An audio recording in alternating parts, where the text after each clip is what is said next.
তাদের পরিবার পরিজন এবং তাদের সকলে সুস্থ থাকুন, সুন্দর থাকুন। আমি আপনাদের পত্র পেয়েছি, আপনারা সকলে ভালো থাকুন। Thank you so much. আমার মা ভাই ও বোনেরা, শ্রীরামপুরের মাটি একেবারে গঙ্গার ধারে, পবিত্র পূর্ণ মাটি। আমি প্রতি নির্বাচনেই অন্তত শ্রীরামপুরের একটা মিটিং করি, সব নির্বাচনে। তাই এবার কি করে সেটা বাদ হয়ে যায়? ক্যান্ডিডেট লিস্টটা কোথায়? স্বরূপ নিজের বাড়ির সামনে এসে সব ভুলে গেছে।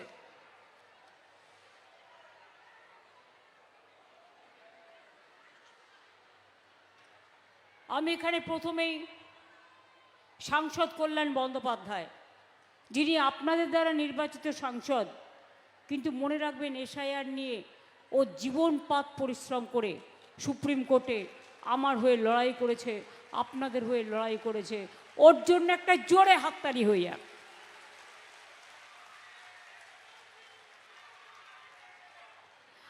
আমাদের প্রার্থী তন্ময় ঘোষ শ্রীরামপুর বিধানসভায় যাদবপুর ইউনিভার্সিটির প্রফেসরি থেকে এখানে চলে এসছে কর্মজীবনটাকে মানুষের জীবনে পরিণত করবার জন্য।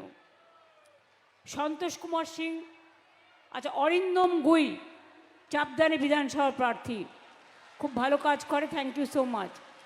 রিসরা পৌরসভার চেয়ারম্যান সুরেশ কোথায়? দুজন আছে আমি জানি। পিন্টু মাহাতো আছে বৈদ্যবাটি পুরসভার, এবং চাপদানি সুরেশ মিশ্র এবং বিজয় সাগর মিশ্র রিসরা পৌরসভায়। রিসরার মধ্যে ডানলপও পড়ে, চন্দননগরের মধ্যে। আমি প্রথমেই ডানলপ দিয়ে শুরু করি।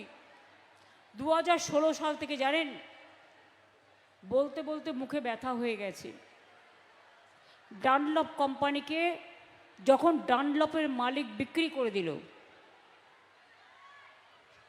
সেটা খোলবার জন্য দমদমে যেসব, আর এখানে ডানলপ কোম্পানি, আমরা কেন্দ্রীয় সরকারকে, আমরা রাজ্য বিধানসভায় বিল পাশ করেছি অধিগ্রহণ করবার জন্য, যাতে কর্মচারীরা, এমপ্লয়িজরা প্রোটেক্টেড হয়। কিন্তু কেন্দ্রীয় সরকার 16 সাল থেকে